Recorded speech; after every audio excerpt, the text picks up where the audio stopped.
स्वामी परमानंद जी रोहतक से। राधे राधे महाराज जी। महाराज जी आपके चरणों में कोटि कोटि प्रणाम। महाराज जी कभी आप साधन को इतना सुगम बता देते हैं कि जिसने एक बार राधा नाम ले लिया उसका भी कल्याण निश्चित है, परंतु आप कभी ये भी कहते हैं कि मन को वश में करना बहुत कठिन है, निरंतर साधना रत हुए बिना कल्याण नहीं होगा। महाराज जी इसमें क्या रहस्य है? एक बच्चा स्कूल जाता है, मास्टर कहता है कुछ लिखो, तो गोली और डंडा बनाता है, बोले शाबाश शाबाश टॉफी लो। एक साल जब गोली डंडा बनाता थप्पड़ मारता है, एक साल हो गए उसी गोली डंडा में लगे हुए, अक्षर लिखो का खा गा घा, समझ रहे ना? ये नए विद्यार्थी हैं और सत्य वचन है, यदि आप एक बार भगवान का नाम लोगे तो मंगल की नींव रख गई। लेकिन जो भजन परायण है, जो साधन परायण है, अब उनकी कसौटी है कि मनोनिग्रह, इंद्रिय निग्रह, इंद्रियों को विषयों से जाने से रोको, मन को विषयों का संकल्प मत करने दो, मन को निरंतर भगवान के चिंतन में लगाओ। 24 घंटे में सो गए तो बात अलग, जितना हम जग रहे हैं तो जगते समय हर काम करते हुए भगवान नाम चलना चाहिए। तो समझना होगा कि प्रारंभिक साधक को प्रोत्साहन दिया जाता है और मध्य साधक को कसौटी पे कसा जाता है और उत्तम साधक को प्रणाम करके उसकी वंदना की जाती है। तो साधना की को अगर इनको प्रारंभिक वो बात बता दे जो यहाँ है तो छोड़ देंगे कि हम तो चल ही नहीं पाएंगे। तो हम इनको कहते हैं आप विषय भोगो, लेकिन धर्म युक्त भोगो। आपका जो मन हो, आज खाने का, आज पीने का, आज देखने का, आज सुनने का, वो भगवान को अर्पित करके नाम जप करते हुए तुम्हारा मंगल हो जाएगा, इसमें कोई संशय नहीं। लेकिन जो साधक धैर्यपूर्वक परमार्थ की चढ़ाई पर चढ़ रहे हैं, उनको प्रोत्साहन बड़े कठोर शब्दों से दिया जाता है, कहीं फिसल मत जाना, आगे बढ़ो। तो कल्याण की भी कोटि है, इसलिए जैसे मोक्ष के भी सायुज्य, सामीप्य, सारूप्य, सारिष्ट, एकत्वादि है, ऐसे कल्याण की भी कोटि है। कल्याण तो जीवन भर वैश्यागमन के अंत में नारायण बोला तो उसका अजामिल कभी हो गया, लेकिन प्रेम भगवान से करना, भगवान को आत्मसमर्पण करके उनकी दिव्य लीला में प्रवेश होना, या ब्रह्मबोध संपन्न होकर अपने स्वरूप में मगन रहना, ये सब चढ़ाई की बातें हैं। तो प्रारंभ से लेकर चढ़ाई तक की चर्चा सत्संग में होती है, तो जो जिसका अधिकारी होता है वो बात पकड़ लेता है। जब ये बात आती हम कुछ नहीं कर सकते, हम बुरे आचरण भी नहीं छोड़ सकते, तो हमसे कहते यदि बुरे आचरण भी नहीं छोड़ सकते तो राधा राधा पकड़ लो यार, हम छोड़ने की बात कहाँ कहते हैं।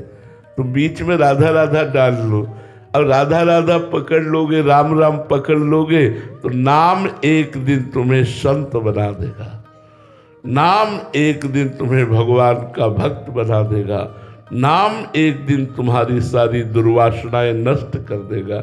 इसलिए ऐसे वचन कहे जाते हैं कि जो जिस कोटि का अधिकारी होता है उसको उस कोटि से समझाया जाता है। डॉक्टर आभा जी मध्य प्रदेश से। राधा वल्लभ श्री हरिवंश महाराज जी आपके चरणों में कोटि कोटि प्रणाम। महाराज जी परम पूज्य श्री भाई जी द्वारा रचित ग्रंथ श्री राधा माधव चिंतन में महापुरुषों के दिव्य भाव में उल्लेख है कि वृंदावन वास के लिए स्थिर मन की आवश्यकता है। जहां श्री रूप गोस्वामी द्वारा इसी विषय पर अपने शिष्य श्री जीव गोस्वामी जी पर कठोर शासन करना पड़ा, उल्लेखित है कि वृंदावन वास के लिए वे ही अधिकारी हैं जो स्थिर मन वाले लोग हैं, जिनका स्वरूप परम दैन्य, अत्यंतिक सहिष्णुता, नित्य कृष्णगत चित्त होने के कारण। देखो एक बात समझो, वृंदावन वास या प्रिया प्रीतम की उपासना ये दो के लिए है। एक है सिद्ध लक्षणों से बने हुए सत्पात्र, ये वृंदावन के वास करने के अधिकारी हैं, पात्र हैं। और एक है अधम जीवों का बच्चा जैसा बनना। केवल सत्पात्रों के लिए ही वृंदावन नहीं है, वृंदावन अधमों के लिए भी है। अस्पताल बीमारों के लिए होता है, सही जनों के लिए नहीं होता। ये वृंदावन वो अस्पताल है जो भवरोग की बीमारी को मिटाता है। हम कामी हैं, क्रोधी हैं, लोभी हैं, नीच हैं, अजितेंद्री हैं, लेकिन हम अखंड वृंदावनवासी हैं। हम वृंदावन का आश्रय लिया, सदगति हो जाएगी, प्रियालाल प्राप्त हो जाएंगे। अगर कसौटी पे कसा जाए कि इन इन लक्षणों से युक्त होने पर ही वृंदावन, वो हुआ सत्पात्र। और जो आश्रय ले लिया वो हुआ बच्चा। बच्चा में कसौटी नहीं कसी जाती, बच्चा को शरणागत भाव से दुलार किया जाता है। अगर वो ध्यान रखना, शौच पूरे शरीर में लपेटे है तो दूसरों को शौच दिखाई देती है, लेकिन मां को नहीं, मां को बेटा दिखाई देता है। तो वृंदावन प्रभाव सुनु अपनो ही गुण देत, जैसे बालक मलिन को मातु गोद भर लेत। जैसे मलिन बालक को माता गोद में उठा लेती, ऐसे हम जैसे नीच कामी अधम पुरुषों को भी वृंदावन अपनी गोद में लिए हुए है। जो अधिकारी हों उनको प्रणाम है, वो अधिकार के अनुसार वास करें। लेकिन हम अनाधिकारी होते हुए भी वृंदावन हमारी माँ है, वृंदावन हमारा सर्वस्व है। मैं वृंदावन के बिना जी नहीं सकता, पर वृंदावन के योग्य नहीं हूं, ये पक्की बात है। अब इसमें दो प्रकार का भाव हो सकता है, जैसे उसमें भगवत ऋषि जी ने लिखा है कि जो सहचरी भाव की उपासना है, ये सिंघनी का दूध है। संप्रदाय नवधा भगति वेद सुरसरी नीर, ललिता सखी उपासना है सिंघिन को छीर, है सिंघिन को छीर रहा है कुंदन के वासन, कै बच्चा के पेट और घट करे विनाशन। ये सिंघनी का दूध है वृंदावन रस। या तो स्वर्ण के पात्र में टिकेगा या सिंघनी के बच्चा में। तो स्वर्ण का पात्र तो हम कभी बन नहीं पाए और न बन पाएंगे, लेकिन बच्चा बनने में हमें कौन सी परेशानी है। वृंदाटवी हमारी माँ है, मैं उसका बच्चा हूं, बनकर के उनकी शरण में पड़े हैं, आनंद ही आनंद है। तो ये मत सोचो कि जितेंद्री हो, निर्विकार हो, अस्पताल में लिख दिया जाए कि आपको जुकाम खांसी से, कैंसर से, किसी भी तरह से कोई भी रोग नहीं होना चाहिए, फिर आप हमारे यहाँ एडमिट हो। उस अस्पताल को आप देखकर क्या कहोगे? हंसोगे कि नहीं हंसोगे? उस अस्पताल को देखकर हंसोगे ना, जहां पहले बोर्ड लिखा हो न जुकाम होना चाहिए, न बुखार होना चाहिए, न कैंसर होना चाहिए, न किडनी फेल हो, मतलब कोई रोग ना हो, आइए सादर आप सब हमारे यहाँ भर्ती होइए। तो आप उस अस्पताल को देखकर क्या करेंगे? हंसेंगे नहीं कि यार कैसा अस्पताल है जिसमें रोगों के लिए निषेध किया गया। भव रोग की अचूक औषधि का अस्पताल वृंदावन, भव रोग की अचूक औषधि का अस्पताल वृंदावन। रसिक जन अच्छे डॉक्टर, उनके उपदेश अच्छी औषधि।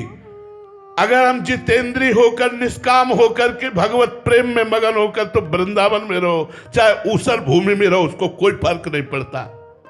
जब हम कामी नीच अधम, तो हमें जरूरत है वृंदावन की, कि वृंदावन के प्रभाव से जे रेणु पर मरिबो मंगल आए।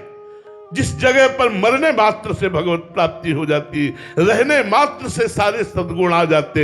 अरे भाई, अगर आप जितेंद्री हैं, मनोनिग्रही हैं, भगवत चिंतन परायण है, तो हम कह रहे हैं आप इस स्मशान में बैठ जाओ, आप ऊसर भूमि में बैठ जाओ, आपको भगवान की प्राप्ति होगी। लेकिन मुझ जैसे अधमों को, जिनका चित्त विषयों में लगा हुआ है, शरीर असत कर्मों में लगा हुआ है, अब उन्होंने सोचा हमारा कल्याण कैसे होगा? बोले सब त्याग कर वृंदावन वास करते हैं। बोले बात बन गई।